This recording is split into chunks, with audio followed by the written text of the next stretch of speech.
নমস্কাৰ প্ৰিয় দৰ্শক, আপোনালোকে আজিকালি শুনি আছে যে মহাৰাষ্ট্ৰত বোলে মাৰাঠী ভাষা ক'লেহে থাকিব পাৰিব। মাৰাঠী ভাষা যদি নিশিকে বা নকয় তেনেহ'লে সেই মাৰাঠাসকলে তাত মাৰপিট কৰি আছে। কিছুমান দোকানত গৈ দোকানীক মাৰপিট কৰে বা কিছুমান ছিকিউৰিটি গাৰ্ডক মাৰপিট কৰে।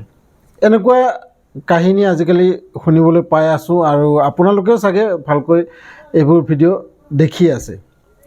আৰু এই ভাষাৰ যি আন্দোলন, এই ভাষাৰ যি ৰাজনীতি, এই ৰাজনীতি আজি বুলি নহয়, আজি বহু বছৰ আগৰ পৰাই এই ভাষাৰ ৰাজনীতি চলি আহি আছে।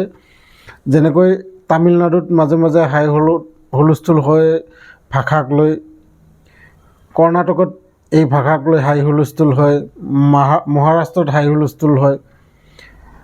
কিন্তু এখেতসকলে ভাবি চাইছেনে যে আমাৰ অসমত যদি অসমত যিমানবোৰ ভাষা আছে, আমি যদি কওঁ এই গোটেইবোৰ ভাষা জানিব লাগিব অসমত যোনে থাকে, কেনেকুৱা হ'ব? হয়তো এইটো সম্ভৱ নহয় বা ইয়াৰ কোনো আইন হিচাপে এনেকুৱা কোনো বাধ্যতামূলক কাকো কৰিব নোৱাৰে। কিন্তু এই যিবোৰ ৰাজনীতি, এই যিবোৰ পলিটিক্স, এইবোৰত আচলতে কাৰ হানি হৈ আছে? ইয়াত হানি হৈ আছে কিছুমান সৰু সৰু দোকানী, কিছুমান হয়তো আমাৰ নৰ্থ ইষ্টৰ পৰা বা বিহাৰৰ পৰা কাম কৰিবলৈ গৈ তাত সৰু সুৰা কিছুমান কাম কৰি খাই বৈ আছে। এই এনেকুৱা মানুহবোৰকহে তেখেতসকলে অত্যাচাৰ কৰিব পাৰিছে বা এনেকুৱা মানুহৰ ওপৰত তেখেতসকলে চৰিয়াই বা মৰিয়াই তেখেতসকলে ভিডিঅ' বনাই এইবোৰ ছ'চিয়েল মিডিয়াত আপলোড কৰিব পাৰিছে। কিন্তু মই এই মহাৰাষ্ট্ৰ চৰকাৰক বা মহাৰাষ্ট্ৰত যিসকলে এনেকুৱা কাম কৰি আছে তেখেতসকলক মই চেলেঞ্জ দিব খুজিছোঁ, যদি তেখেতসকলৰ দম আছে, তেখেতসকলৰ হিম্মত আছে, তেতিয়াহ'লে এই বলিউডখনক বন্ধ কৰি দেখুৱাওক।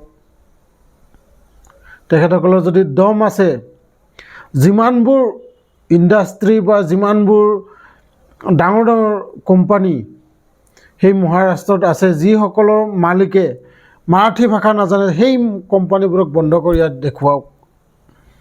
তেখেতসকলে নোৱাৰে, কাৰণ এই যিমানবোৰ ৰাজনীতি আছে কেৱল গৰীব মানুহৰ বাবে, যিমানবোৰ আইন কানুন সকলোবোৰ গৰীব মানুহৰ কাৰণে।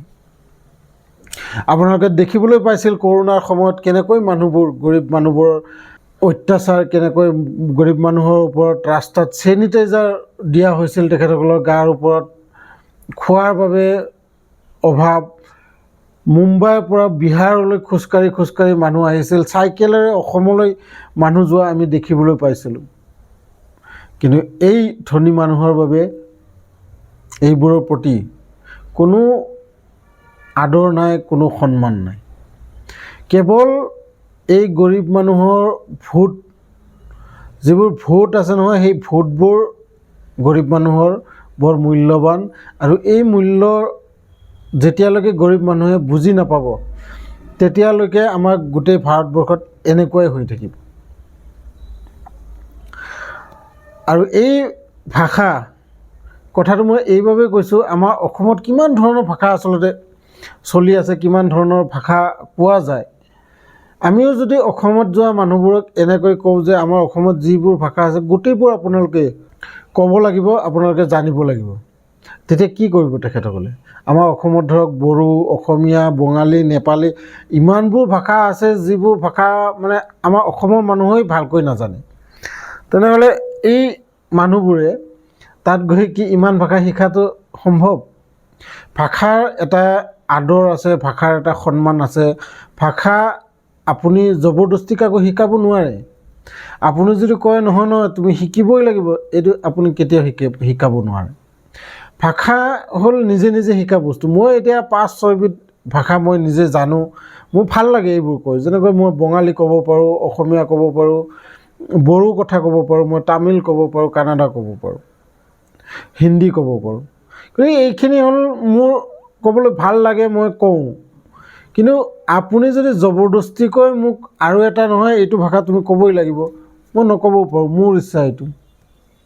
আৰু এনেকৈ কোনো ভাৰতীয় সংবিধানত কোনো আইন নাই আৰু আপুনি জবৰদস্তিকৈ মাৰপিট কৰি কাকো ভাষা শিকাব নোৱাৰে। গতিকে আপোনালোকে এই বিষয়ত কি ক'ব খুজিছে কমেণ্ট বক্সত জনাব। আৰু যিসকলে নতুনকৈ মোৰ চেনেলটোত আহিছে চেনেলটো ছাবস্ক্ৰাইব কৰি ল'ব, কাৰণ মই এনেকুৱা ভিডিঅ' আপোনালোকৰ বাবে আনিয়েই থাকোঁ।